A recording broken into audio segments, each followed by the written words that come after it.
Come on Manisha, अरे इसमें नाराज होने वाली क्या बात है। मैं यूएस जाऊंगा तो सिर्फ 2-3 साल के लिए जाऊंगा, और यूएस कोई दूसरा ग्रह नहीं जहाँ तुम आ नहीं सकती। साल में 2-3 चक्कर तो तुम लगा ही सकती हो ना, और 2-3 चक्कर तो मैं लगाऊंगा ही। प्रतीक, एक सेकंड होल्ड करना। हाँ माँ। प्रतीक, दरवाजे पे कोई है, देखो तो। माँ बस 2 मिनट। अरे क्या 2 मिनट? सारा दिन फोन पर लगा रहता है। प्रतीक, आ रही हूँ भाई, 1 मिनट। जी प्रतीक का घर यही है? हाँ, लेकिन आप लोग। हट! अरे ये क्या जबरदस्ती है? क्या कर रहे हो? कौन हो तुम लोग? एक सेकंड होल्ड करना। ये क्या जबरदस्ती है? क्या कर... निकलो मेरे घर से! क्या कर रहे हो? मेरा नाम प्रतीक से छोरे। हाँ तो अरे बेटे को छोड़ दो भाई साहब। मारिए एक बात अपने दिमाग में डाल ले, ये जो तेरी आस्की विस्की का चक्कर है ना, उसे छोड़ और लाइन पर आ जा। मनीषा मैडम का पीछा करना छोड़ दे। चलो जा छोरे को। और हाँ छोरे, हमारी बात को मजाक में मत लियो। वैसे तो हम मजाक मजाक में भी मार दिया करें, इसलिए समझदारी इसी में है कि छोरी से दूर ही रहियो, समझा ना? चलो।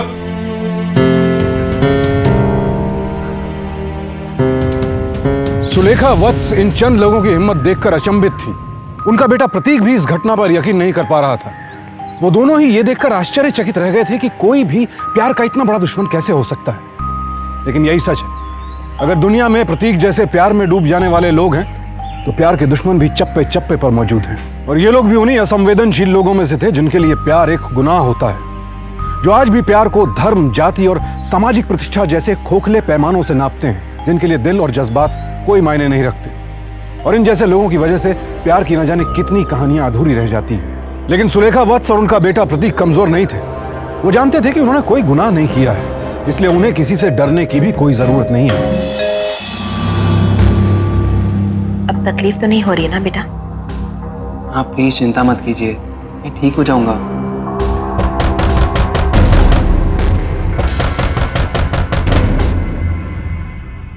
नहीं, मैं देखती हूँ।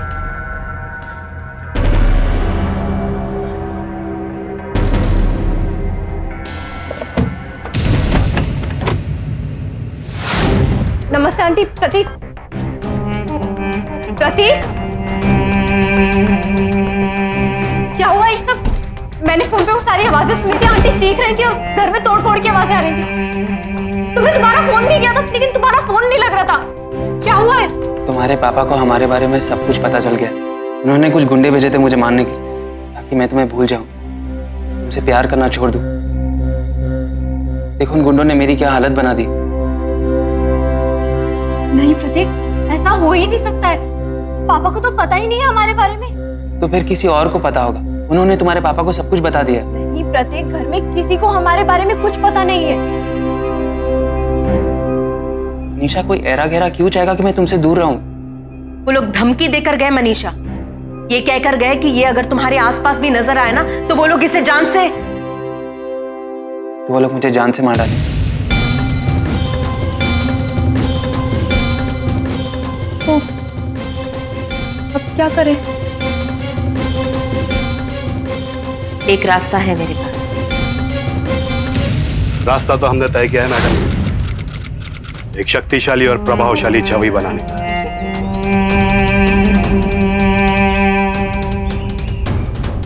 बरसों की मेहनत और तपस्या के बाद एक छवि बनती है। हर किसी की बूते की बात नहीं होती ऐसी छवि बनाना। आधे लोग तो आधे रास्ते में ही पस्तों के हथियार डाल देते हैं। चंद लोग ही ऐसी छवि बना पाते हैं। और आप ये चाहती है कि मैं 30 साल की मेहनत को यूं पानी में फेंक दूं, उछाल दूं अपने छवि को पूरे बाजार में? आप गलत समझ रहे हैं भाई साहब। वो आप ऐसा कैसे बोल सकते हैं? मेरा बेटा पढ़ा लिखा है, समझदार है। अब आगे पढ़ाई करने के लिए भी प्रतीक अमेरिका जा रहा है। और सबसे बड़ी बात तो ये है कि ये दोनों एक दूसरे से बहुत प्यार करते हैं। मनीषा को बहुत खुश रखेगा प्रतीक। आप ही छवि बिगाड़ने वाली बात तो कोई है ही नहीं। प्यार मोहब्बत की बातें बहुत हो गई मैडम, अब जाति वाती की बात कर लें। आप क्या चाहते हैं? कि मैं इस शादी के लिए हाँ कर दूं और पूरी बिरादरी में सबको हंसी का मौका दे दूं? मैडम, अगर मैंने इस शादी के लिए हाँ कर दी ना, तो समाज में मेरी नाक कट जाएगी। भाई साहब, ये जाति वाती ये सब आजकल कौन मानता है? जी अंकल, मुझे और मनीषा को जाति से कोई प्रॉब्लम नहीं है। और जब हमें प्रॉब्लम नहीं है तो आप जाति को बीच में क्यों ला रहे हैं? बेटा, अब तुम हमें सिखाओगे कि हमें क्या करना है और क्या नहीं करना। तुम्हें यहाँ बुलाया, बिठाया, हमारे सामने बोलने की परमिशन दी, इसका ये मतलब नहीं है कि तुम हमारे सर पे चढ़ जाओगे। अब ये मुद्दा खत्म, समझे? तुम दोनों की शादी नहीं हो सकती। अंकल, मैं और मनीषा एक दूसरे से बहुत प्यार करते हैं और शादी भी करना चाहते हैं। हम कोई कानूनी जुर्म तो नहीं कर रहे ना अंकल? बहुत हो गई बहस, चलो निकलो अब यहाँ से। पापा,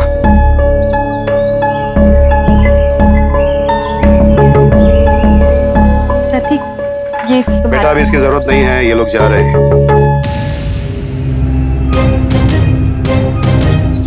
क्यों मैडम? सनी बेटा, इन लोगों को बाहर तक छोड़ाओ। जी पापा।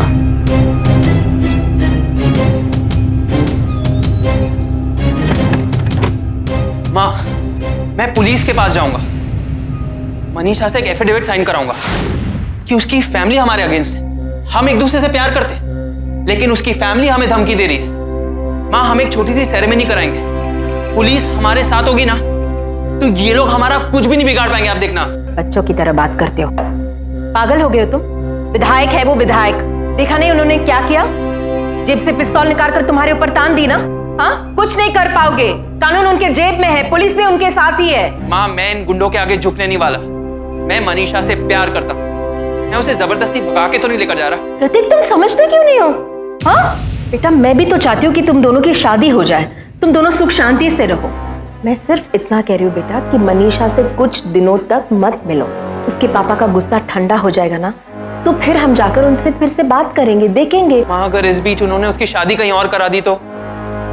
उसे खोना नहीं चाहता माँ। और मैं अपने बेटे को खोना नहीं चाहती। तुम नहीं समझ रहे हो, उन लोगों के साथ उलझना अच्छी बात नहीं है बेटा, वो लोग अलग है। प्लीज, सिर्फ कुछ दिनों की बात है। प्रतीक लाचार था। मनीषा के पिता को उसका और मनीषा का रिश्ता मंजूर नहीं था। वजह, वो दोनों अलग अलग जाति से थे। शैलेंद्र प्रताप सिंह एक विधायक थे और वो अपनी बेटी की शादी किसी और जाति में करवाकर अपना नाम खराब नहीं करना चाहते थे। मनीषा के हर कदम पर नजर रखी जा रही थी। हफ्तों गुजर गए थे और मनीषा और प्रतीक की मुलाकात नहीं हुई थी, लेकिन आखिर मनीषा को एक रास्ता दिखाई दिया। उसने अपने एक रिश्तेदार की शादी में प्रतीक को बुलवा लिया। बेटा, अब चलना चाहिए। जी माँ, एक बार गीता से मिलके आ जाऊँ, फिर चलते हैं। देर मत करो, तुम्हारे पापा गुस्सा होंगे। जी। एंगेजमेंट खत्म होने वाली है, अभी तक आया ही नहीं। कोई बात नहीं दीदी, सब्र करो, आता ही होगा।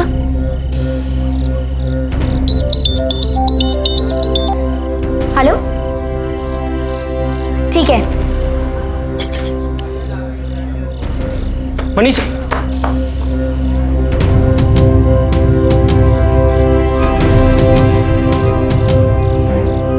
प्रतीक, मेरी बात मानो, यहाँ हमारा कोई साथ नहीं देगा। मुझे लगा था कम से कम पापा तो हमारा साथ देंगे, लेकिन मैं ही बेवकूफ थी। उन्हें तो सिर्फ अपनी जात और अपनी पॉलिटिक्स से प्यार है, उन्हें मुझसे प्यार नहीं है।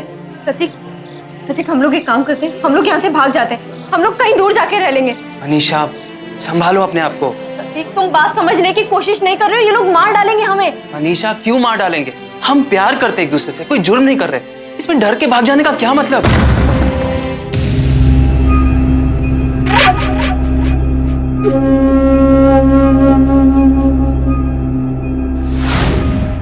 तुझे क्या लगा कि तू छुप छुप के इससे मिलती रहेगी और किसी को खबर तक नहीं होगी? अरे बड़ा भाई हूं तेरा, मेरी नजर से बच के तू कहीं नहीं जा सकती, समझी? देख यार सनी, तू भी हमारी उम्र का है, हम लोग प्यार करते एक दूसरे से, कोई जुर्म नहीं कर रहे। तुम लोग क्यों इस बात को इतना बिगाड़ रहे हो? हम बिगाड़ रहे हैं? अरे बिगाड़ा तो तूने सब कुछ। चल निकल, निकल ले, वरना बाद में जा रहा हूं। लेकिन डर के नहीं जा रहा। प्यार करता हूँ तेरी बहन से, शादी भी उसी से करूंगा। वो तो हम बाद में देखेंगे बेटा, अभी के लिए तू बस निकल। और मैं तेरे आशिक को बाहर छोड़ने जा रहा हूँ, तब तक तू यहीं रहेगी सब्जी।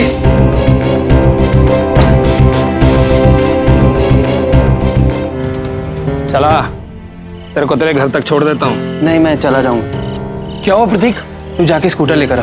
मैं भी लाया। अरे छोड़ स्कूटर को, तेरे को गाड़ी में छोड़ता हूँ। डाल गाड़ी में, डाल, खोल खोल खोल खोल, डाल, डाल।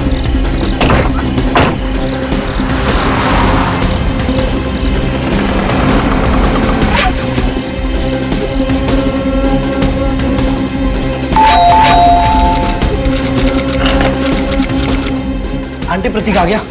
मतलब प्रतीक तुम्हारे साथ नहीं गया था? एक्चुअली आंटी मुझे लगा कि वो अब तक आ गया होगा।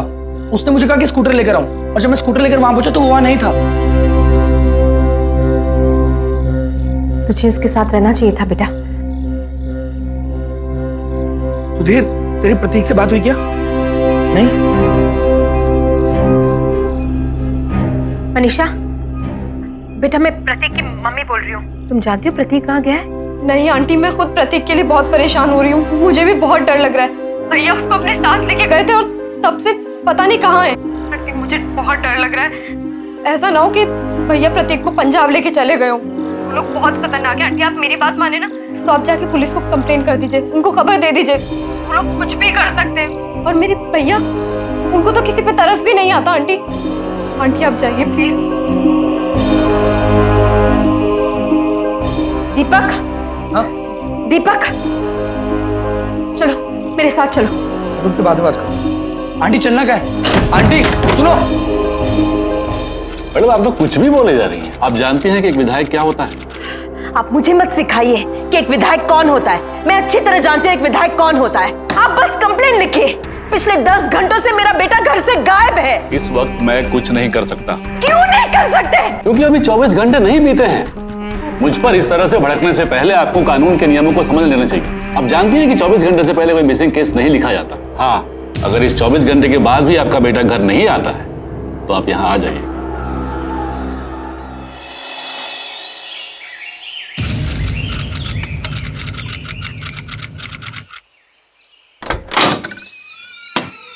क्या बात है? हमें विधायक साहब से मिलना है। बाद में आना बाद साहब। में नहीं, मुझे अभी मिलना है उनसे। बोला ना बाद में आना, साहब अभी नहीं मिलेंगे। देखिए, मुझे अपने बेटे के बारे में पूछना है। बुलाइए उन्हें। अरे पागल हो गई क्या? मिलने दीजिए, मुझे अभी मिलना है उनसे। पता नहीं मेरे बेटे को कहाँ गायब करवा के रखा है। मुझे अभी मिलना है उनसे। आप अंदर नहीं जा सकती, अभी आप यहाँ से जाइए। क्या तमाशा हो रहा है वहाँ? मेरा बेटा कहाँ है? मैडम, भाई आज तक मुझे अपने बेटे की खबर नहीं रही, वो क्या करता है, कहाँ जाता है। तो आपके बेटे की खबर कैसे रही? आप अपनी बेटी मनीषा को बुलाइए, मैं उससे बात करना चाहती हूँ। मनीषा! मनीषा इस वक्त सो रही है और मैं मनीषा को सोते वक्त नहीं जगाता। चलिए आप चलिए, हमारे नाश्ते का वक्त हो गया है। किशन, हाथ मत लगा मुझे। किशन, औरतों के साथ इज्जत से पेश आना। अगर मेरे बेटे को कुछ हो गया ना तो चल बाहर से। दीपक! दीपक! छोड़ो उसे! क्या कर रहे हो तुम लोग?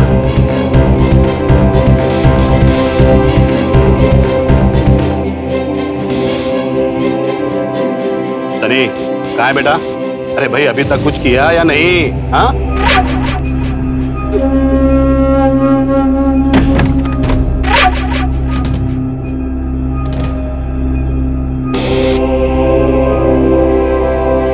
आंटी, आंटी आप टेंशन मत लो, सब ठीक हो जाएगा।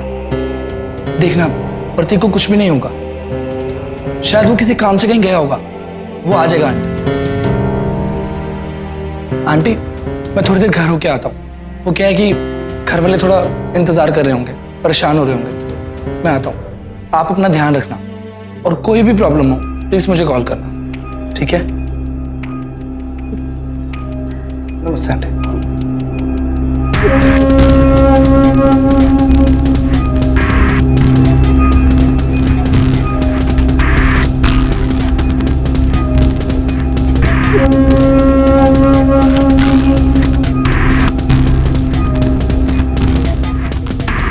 प्रतीक मुझे बिना बताए कहीं नहीं जा सकता। वो जानता है मैं उसकी कितनी फिक्र करती हूँ। वो लापरवाही नहीं कर सकता। डर लग रहा है रवि, कहीं हमारे बच्चे को कुछ हो गया तो। आप उसका ध्यान रखना। हाँ, मेरा प्रतीक।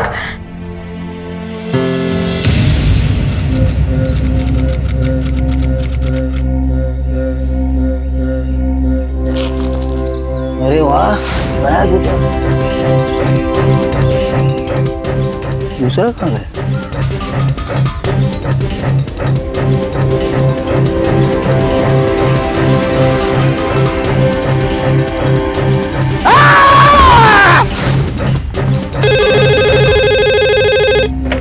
हेलो प्रतीक। क्या आप प्रतीक वत्स की माँ बोल रही हैं? जी मैडम, जंगल में हमें एक लाश मिली है जिसे पहचानना बहुत मुश्किल है।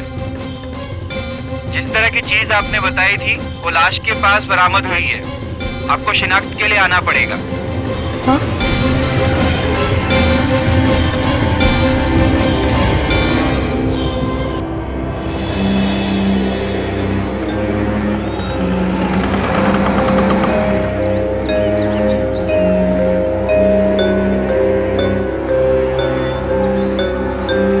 मैडम, बॉडी बहुत बुरी स्थिति में है, इसलिए आइडेंटिफिकेशन के लिए कुछ सामान है जिन्हें आपको पहचानना होगा।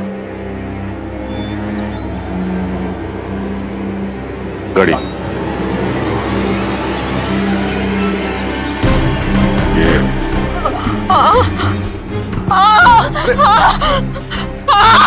मैडम, आप ठीक तो हैं? मैडम देखिए, हम लोग FIR दर्ज कर रहे हैं, इसीलिए आपके मदद की जरूरत है।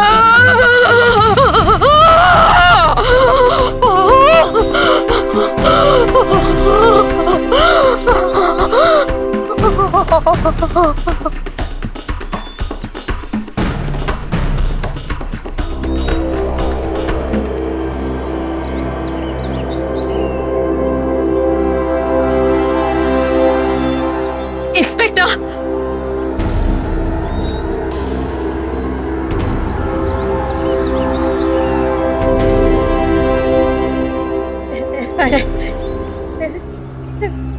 FIR के लिए मदद चाहिए थी ना आपको। वो जी, सनी सिंह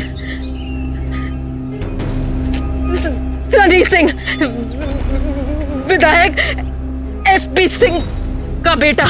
उसी ने मेरे बेटे को मारा। सनी सिंह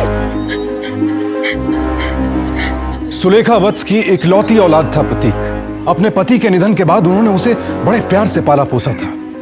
उनके बुढ़ापे का सहारा था वो, उनकी खुशियों की वजह था वो। और आज उसी प्रतीक को बड़ी बेरहमी से उनसे हमेशा के लिए छीन लिया गया था। लेकिन सुलेखा वत्स झुकने वालों में से नहीं थी, वो किसी और ही मिट्टी की बनी थी। अपने बेटे की निर्मम हत्या को सिर्फ अखबार की सुर्खियों में देखना उन्हें मंजूर नहीं था। वो अपने बेटे को इंसाफ दिलाना चाहती थी, उसके हत्यारों को सजा दिलाना चाहती थी, और इसीलिए अपनी दुख और तकलीफ को नजरअंदाज करके उन्होंने लड़ने का फैसला किया। हरियाणा पुलिस ने भी उनकी FIR पर त्वरित कार्रवाई की। सनी सिंह और उसके दोस्त दिलीप लाडिया को गिरफ्तार करके हिरासत में ले लिया गया।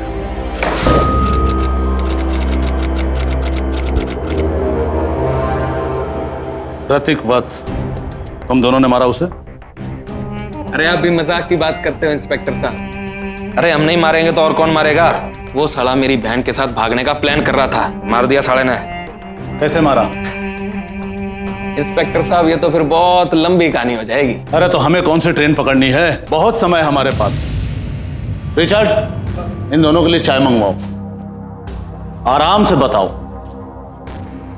कैसे मारा तुमने उसे। हमारे एक रिश्तेदार की शादी थी महरौली में, और वो साला भी वहीं आया हुआ था मेरी बहन से मिलने के लिए। बस फिर वहीं उठा लिया उसे। इसने घुमा के हॉकी मारी उसके सर में और वो वहीं बेहोश हो गया। फिर धरा उसको गाड़ी में और लेके गए सीधा जंगल।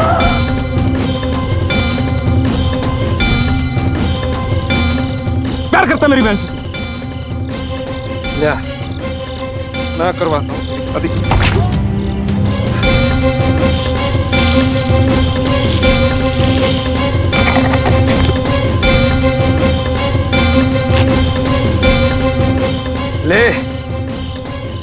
कर शादी।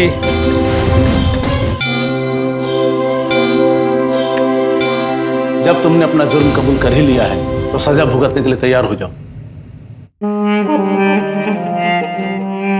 मतलब आप हमारे खिलाफ केस बनाओगे?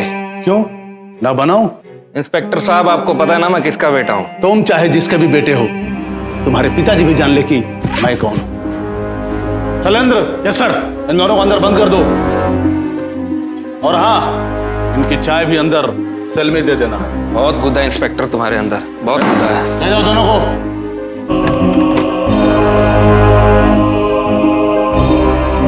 नमस्ते, कहिए। हमें मनीषा से मिलना है, जरा बाहर बुलाएंगे उसे। मनीषा तो पढ़ाई के लिए लंदन गई है, वो तो 1 साल बाद आएगी। सही टाइम पे भेज दिया बेटी को बाहर। विधायक जी घर पे हैं या वो भी लंदन चले गए? वो तो विधानसभा गए हैं। चल। नमस्कार हुडा साहब, सुना है आप हमसे मिलना चाहते थे। हमारा नाम एसपी सिंह है, हम इस इलाके के विधायक। अरे नमस्कार नमस्कार, मैं आपसे मिलना चाहता था। तशरीफ रखिए। जी। आपने क्यों कष्ट किया? कहलवा देते तो हम खुद आपसे मिलने आ जाते। वो क्या है कि जब से इस इलाके में आए हैं आपसे मेरी मुलाकात नहीं हुई। सोचा था आमने सामने बैठ के कुछ आदान प्रदान कर लेंगे।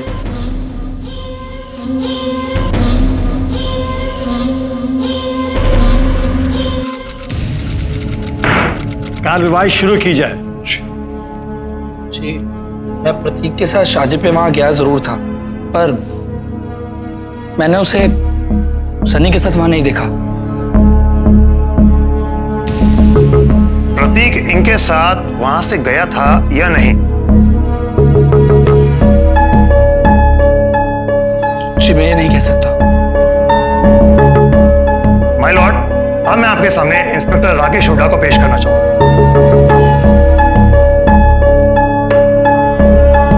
कहिए। जी, मैंने इन दोनों को सुलेखा जी के कहने पर गिरफ्तार किया था।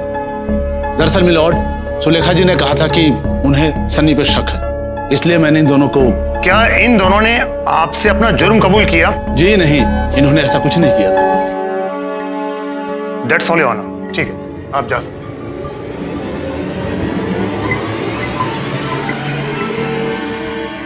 ये आप क्या कर रहे हैं? आप वो टेप क्यों नहीं दिखा देते जज साहब को? आपको तो बोलना चाहिए कि मनीषा खुद इस केस की विटनेस है। इन लोगों ने इंस्पेक्टर को बस अपना बयान दिया था, उस बयान का कोई मतलब नहीं है। जब तक कि बयान को मजिस्ट्रेट के सामने पेश नहीं किया जाता, उसे कोर्ट में पेश नहीं कर सकते। माय लॉर्ड, मनीषा सिंह का नाम भी विटनेस लिस्ट में दिया गया था, लेकिन मैं अदालत से निवेदन करूंगा कि उनका नाम इस लिस्ट में से हटा दिया जाए। नहीं, मनीषा को यहाँ कोर्ट पर आना होगा, उसे अपना बयान देना होगा, तभी पता चलेगा कि सच क्या है और झूठ क्या है।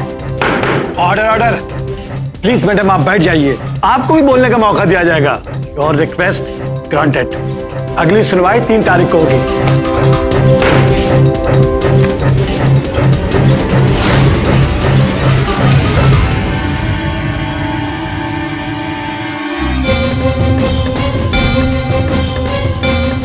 अपना ईमान कितने में बेचा?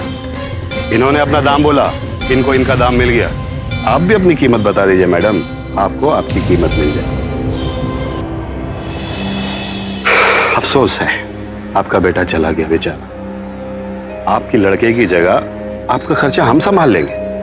हाँ मैडम, क्यों खामखा परेशान हो रही हैं आप? यहाँ से वहां, वहां से यहाँ भटकते रह जाएगी, हमारा कुछ नहीं होने वाला। इस न्यायालय में हमारे खिलाफ कोई फैसला नहीं होगा। क्यों जिद कर रही है? पैसा ले लीजिए।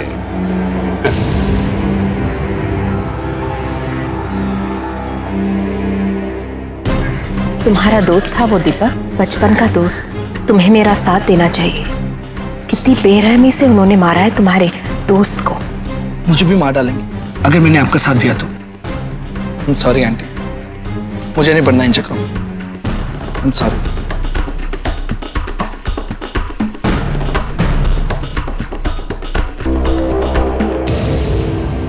हार गई मैं,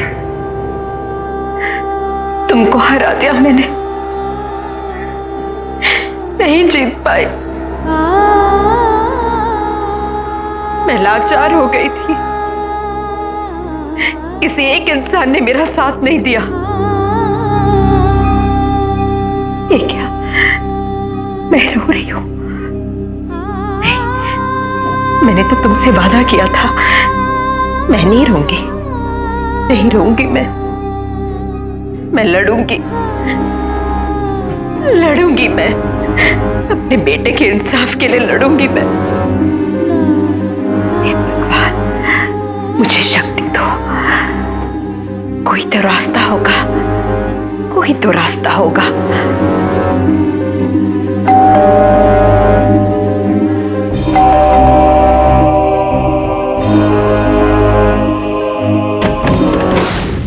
नमस्ते, मैं अमित त्रिवेदी हूँ। प्रतीक के बारे में सुना, बहुत अफसोस हुआ। आंटी, मैं आपकी मदद करना चाहता हूँ।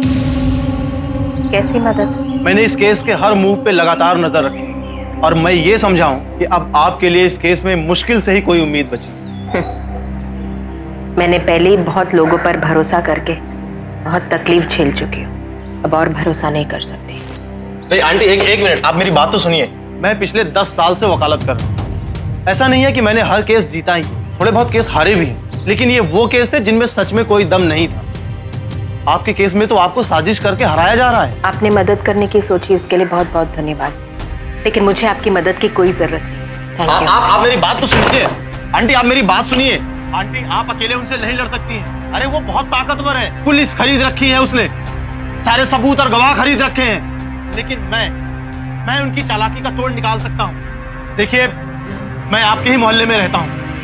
प्रतीक को रोज सुबह शाम गली से आते जाते देखता था, मेरे छोटे भाई जैसा था वो, और एक दिन उसके मौत की खबर सुनी। मैं आपकी मदद करना चाहता हूँ सच में, और मैं ये काम पैसे के लिए नहीं कर रहा हूँ। आप मेरी बात समझिए।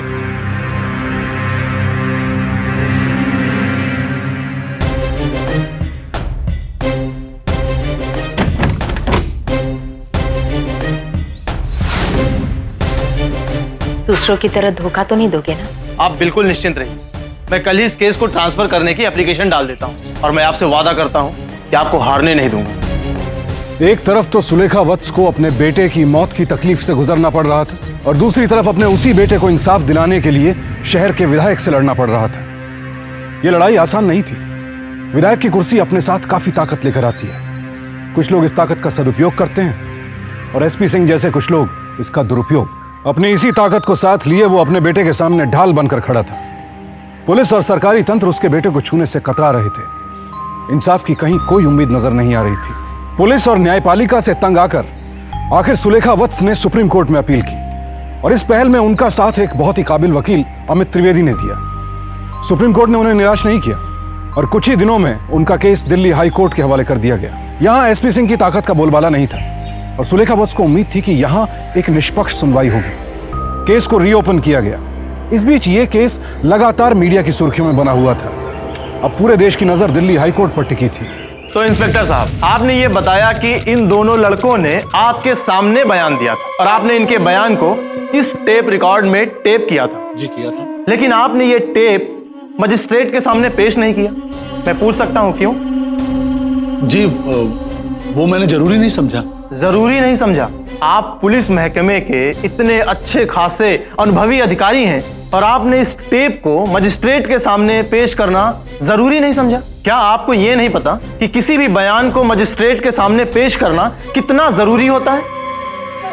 इतनी छोटी सी बात तो आपके महकमे के एक कांस्टेबल को भी मालूम है इंस्पेक्टर साहब, और आपने इतनी बड़ी भूल कर दी। ये बयान मर्डर से रिलेटेड था, और दो लड़कों ने अपना बयान इसमें दिया था।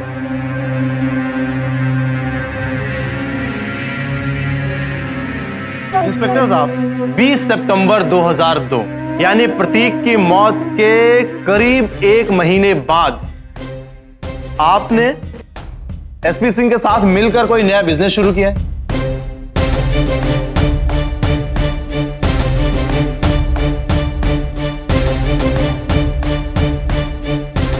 जी। ऑब्जेक्शन माय लॉर्ड, इस बात का इस केस से कोई लेना देना नहीं है। योर ऑनर, लेना देना है। अगर मेरे मित्र मुझे बोलने का मौका देंगे तो मैं इस कोर्ट में यह साबित करूंगा कि इस बिजनेस का इस मर्डर केस से कितना गहरा रिलेशन है। Objection overruled. Thank you your honour. Inspector साहब, मेरा अनुमान है कि एसपी सिंह ने इस बिजनेस में आपको जो पार्टनरशिप दी है उसके बदले में आपने इस केस को उनके पक्ष में मोड़ दिया है। मतलब कि इस पार्टनरशिप के बहाने बहुत ज्यादा चीजों का आदान प्रदान हुआ है। सर मेरे बिजनेस का इस केस से कोई लेना देना नहीं है। इंस्पेक्टर साहब, इसका कोई कनेक्शन है या नहीं है, ये फैसला हम और आप नहीं ले सकते। ये इस ऑनरेबल कोर्ट का काम है और वो करेगी। योर ऑनर, प्रोसिक्यूशन ने इस केस की prime witness miss Manisha Singh से कई बार संपर्क करने की कोशिश की, लेकिन हर बार नाकाम रही है। मैं कोर्ट से गुजारिश करता हूं कि इस मामले में हमारी मदद करें ताकि मनीषा जी को यहां पर बुलाया जा सके और उनका बयान लिया जा सके। माय लॉर्ड, मनीषा सिंह इस वक्त लंदन में है और वो अपनी पढ़ाई कर रही है वहां पर, इसलिए उनकी पेशी होना पॉसिबल नहीं है। अगर वो प्राइम विटनेस हैं तो उन्हें कोर्ट में पेश होना होगा। इसके लिए कोर्ट की तरफ से उनके नाम एक समन इशू हो रहा है ताकि वो कोर्ट को कोऑपरेट करें। उन्हें कोर्ट में पेश होना ही होगा। Court is adjourned.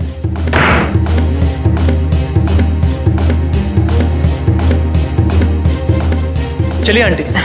अमित, पहले तो तुम पर बिल्कुल भरोसा नहीं था, लेकिन अब इस भरोसे में मुझे उम्मीद दिख रही है।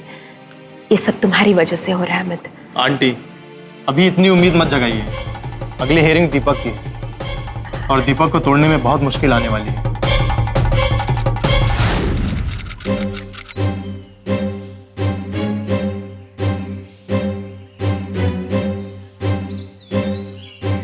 दीपक,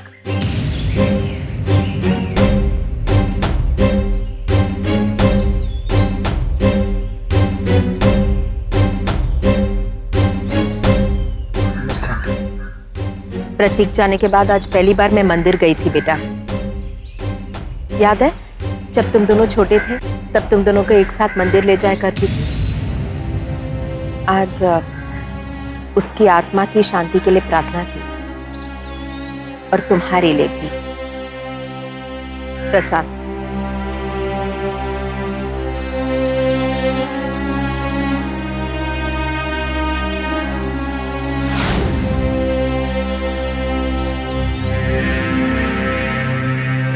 एक बार फिर से सोचकर बताइए, क्या आपने वहां सचमुच कुछ नहीं देखा? कुछ भी नहीं? जी नहीं। तो भैया दीपक, अगर कुछ नहीं देखा तो शादी में गए क्यों थे? वो मैं प्रतीक को लेकर गया था वहां। क्यों? वो प्रतीक पर मनीषा का भूत सवार था, पागल था उसके लिए। उसने मुझे कहा चल चल, इसलिए मैं गया। मैंने उसे समझाया भी कि मनीषा के फादर बहुत पावरफुल है, पर वो समझा नहीं। एक मिनट दीपक, तुमने कहा पावरफुल। पावरफुल से तुम्हारा क्या मतलब है? बहुत बड़े आदमी हैं वो, एमएलए हैं वो, और वो उसे मनीषा को परेशान करने के जुर्म में जेल भी भिजवा सकते थे। और तुमने क्या किया? अपने दोस्त को मौत के मुंह में धकेल दिया। तुम तो उसके बाल सखा थे, बचपन के मित्र थे। अरे तुमको तो अपने आप को प्रतीक का दोस्त कहते हुए भी शर्म आनी चाहिए। ऊपर बैठा प्रतीक भी अपने आप को कोस रहा होगा कि उसने तुम जैसे को अपना दोस्त बनाया है। हाँ, वो ऊपर बैठा मुझे कोस रहा होगा कि ये मेरा कैसा दोस्त है। मैं इसी लायक हूं जज साहब, मैं इसी लायक हूं। मैं उसका बचपन का दोस्त हूं और मैंने उसके साथ ऐसा किया, धोखा दिया उसे। मैंने आंटी को भी धोखा दिया। सब झूठ बोला मैंने, सब झूठ। तुम कहना क्या चाहते हो दीपक? मैंने हरियाणा कोर्ट में भी झूठ बोला था और अब तक मैं यहां भी झूठ बोल रहा था। दरअसल प्रतीक पर मनीषा का भूत सवार नहीं था, बल्कि वो तो एक दूसरे से बहुत प्यार करते थे। पर मनीषा की फैमिली को ये बात मंजूर नहीं थी। उनको ये रिश्ता मंजूर नहीं था और ये बात प्रतीक ने मुझे बताई भी थी। और फिर मैं उसे मनीषा से मिलवाने भी लेके गया था। आखिरी बार मैंने प्रतीक को सनी और दिलीप के साथ देखा था। और फिर प्रतीक की लाश मिली। दीपक, तुमने ये बात इतने दिन तक छुपाई क्यों? क्योंकि सर, जब से इस केस की सुनवाई शुरू हुई है तब से मुझे धमकियों वाले फोन आ रहे हैं। कौन दे रहा है तुम्हें धमकी?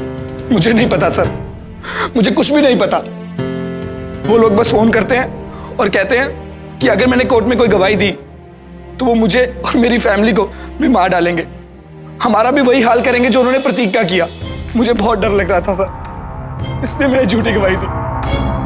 सर, मैं इस कोर्ट से रिक्वेस्ट करता हूं कि सबसे पहली बात तो इस केस से जुड़े हुए सभी गवाहों को प्रॉपर पुलिस प्रोटेक्शन मुहैया कराई जाए ताकि उनकी जिंदगी को कोई खतरा ना हो। और दूसरी बात, इस बात की प्रॉपर इंक्वायरी कराई जाए कौन है जो इन गवाहों को धमकियां दे रहा है। कोर्ट ऑर्डर देती है कि पुलिस सभी गवाहों को प्रोटेक्शन प्रोवाइड करे और ये धमकी भरे कॉल्स कहां से आ रहे हैं इसकी तुरंत जांच करवाई जाए।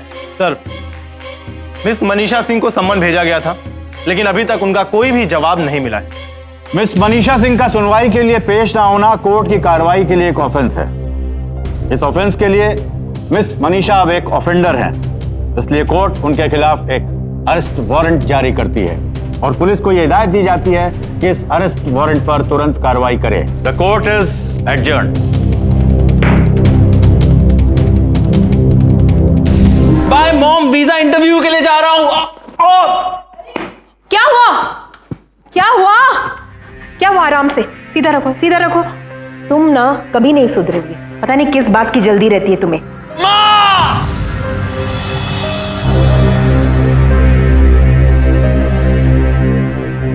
ये क्या, सपने भी तेरी चोट के आते हैं आजकल बेटा, लेकिन अब और दर्द नहीं।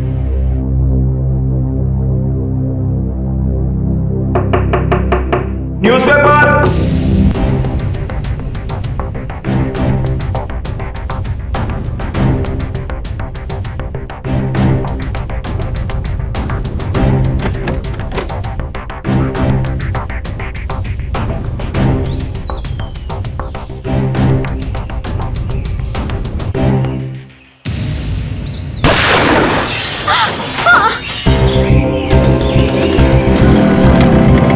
आंटी, हमें फौरन एफआईआर लॉन्च करके आपके लिए पुलिस प्रोटेक्शन मांगनी पड़ेगी। नहीं, ऐसा कुछ भी नहीं करेंगे। वो लोग तो यही चाहते हैं कि हमारा ध्यान इस केस में से हट जाए, लेकिन हम ऐसा नहीं होने देंगे। आंटी, पुलिस अपना काम करती रहेगी। आप तो जानती हैं एसपी सिंह बहुत खतरनाक आदमी, वो चुपचाप बैठने वाला नहीं है। वो मुझे जरूर... कुछ नहीं होगा अमित। जब तक मैं एसपी सिंह और उसके बेटे को सजा नहीं दिलवा देती तब तक मुझे कुछ नहीं होगा। और इन छोटी मोटी लड़ाइयों में मुझे समय बर्बाद नहीं करना है। हमें बस इतना ध्यान देना होगा कि उस मनीषा को कोर्ट में कैसे हाजिर किया जाए, बस। प्रतीक की हत्या के बाद से ही मनीषा गायब थी, उसकी कोई खबर नहीं थी। ना तो वो हरियाणा कोर्ट में हुई किसी सुनवाई में आई थी और ना ही उसने दिल्ली हाई कोर्ट में हाजिरी लगाई। जब बार बार सम्मन्स भेजने के बाद भी कोई जवाब नहीं मिला तो उसे कोर्ट के आदेश के उल्लंघन का दोषी पाया गया और उसके खिलाफ वारंट जारी कर दिया गया। वक्त गुजरता गया लेकिन मनीषा को अब तक गिरफ्तार नहीं किया जा सका था। इस बीच सुलेखा वत्स पर हमला भी करवाया गया, लेकिन सुलेखा कदम पीछे हटाने की हद से कहीं आगे जा चुकी थी। वो जानती थी कि केस अब अपने आखिरी पड़ाव की तरफ जा रहा था। मनीषा का बयान बेहद जरूरी हो गया था। उसका एक बयान हत्या का उद्देश्य सिद्ध कर देता और अपराधियों को तुरंत सजा मिल जाती। उन्होंने अपने वकील अमित त्रिवेदी के साथ मिलकर विदेश मंत्रालय से मदद मांगी। ये केस पहले से ही काफी सुर्खियों में था, इसलिए विदेश मंत्रालय ने भी त्वरित कार्यवाही की। जल्द ही मनीषा का पासपोर्ट रद्द कर दिया गया और उसे ब्रिटेन से डिपोर्ट कर दिया गया। आखिरकार मनीषा को कोर्ट में हाजिर होना पड़ा।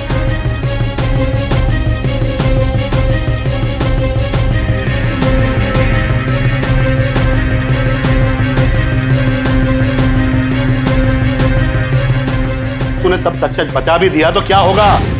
तो तेरा भाई मर जाएगा, तेरा भाई। देख, देख अपनी मां की तरफ देख।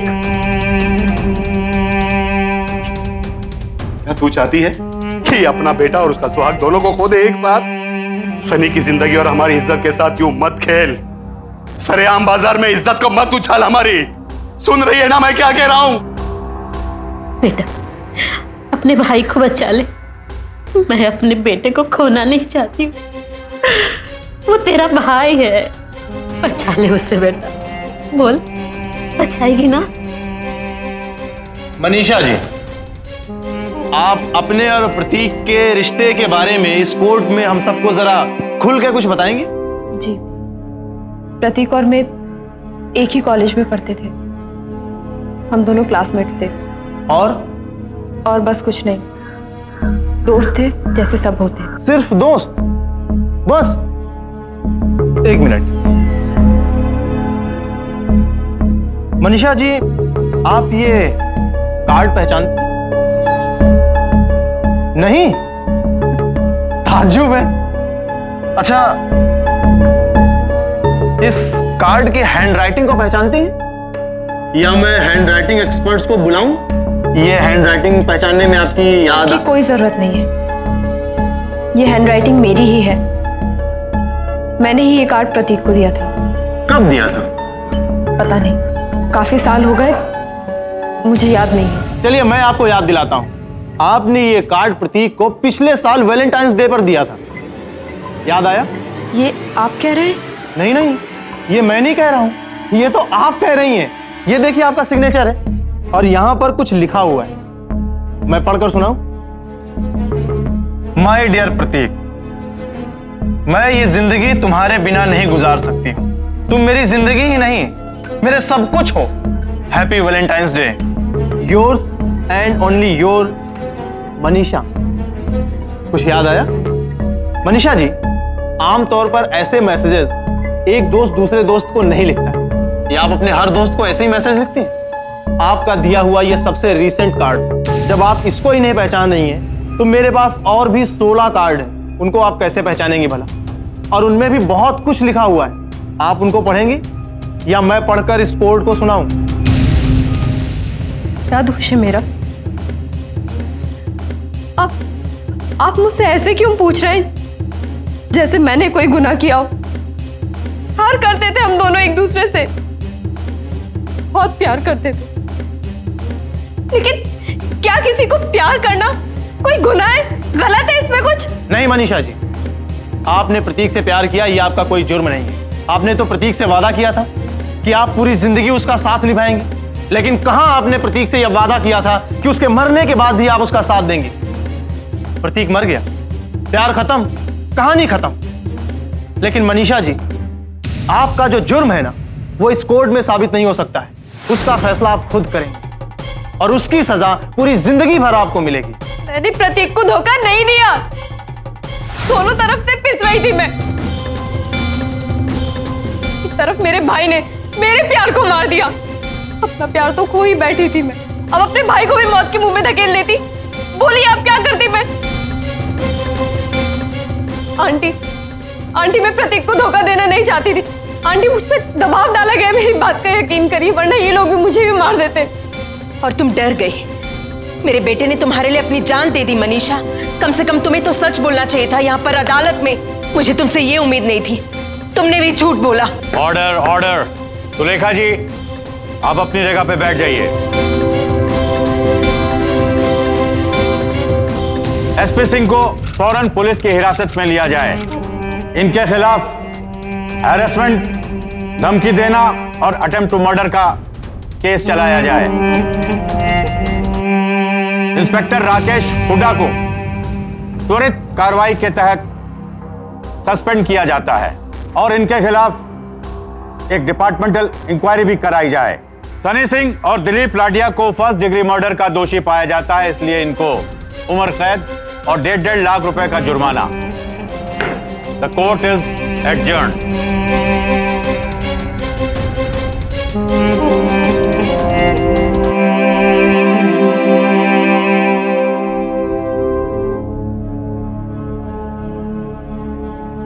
मैम, प्रदीप की मौत का इंसाफ का इतना लंबा संघर्ष कैसा महसूस कर रहा है एक माँ का दिल?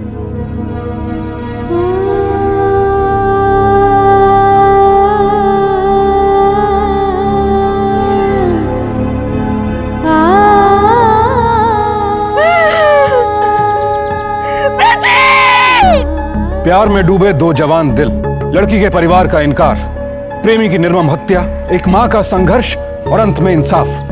सुनने में यह सब कुछ किसी फिल्मी कहानी से कम नहीं लगता। यहां भी तो सच की ही जीत हुई, लेकिन हर प्रेमी की मौत को प्रतीक की तरह इंसाफ नहीं मिलता। प्रतीक की ही तरह हर साल हजारों जवान जिंदगियों को ऑनर किलिंग के नाम पर खत्म कर दिया जाता है और मारने वालों को कोई सजा नहीं मिलती।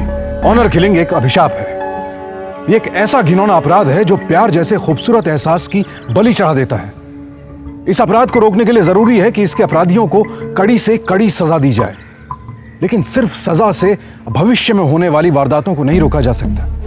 इसके लिए जरूरी है कि बच्चे अपने माँ बाप से अपनी जिंदगी के बारे में खुलकर बात करें और माँ बाप भी अपने बच्चों के दोस्त बनने की कोशिश करें, उनकी भावनाओं को समझें, उनका साथ दें और साथ ही साथ अपनी सोच, अपने नजरिए को बदलें। अगर आपका बच्चा जिससे प्यार करता है वो किसी दूसरी जाति का है तो इससे आपकी सामाजिक प्रतिष्ठा को ठेस नहीं पहुंच सकती, क्योंकि जाति से कोई छोटा या बड़ा नहीं होता। इंसान छोटा बड़ा होता है अपनी सोच, अपनी भावनाओं, अपने कर्म से। इसलिए हमें अपनी इस दकियानुसी सोच को बदलना होगा। इस बात को स्वीकार करना होगा कि इस दुनिया में प्यार की जरूरत है, प्यार के दुश्मनों की नहीं। इसी के साथ मैं आज आपसे विदा लेता हूं। कल आपसे फिर मुलाकात होगी जुर्म और जीत की ऐसी ही एक और सच्ची कहानी के साथ। सावधान इंडिया, इंडिया फाइट्स बैक।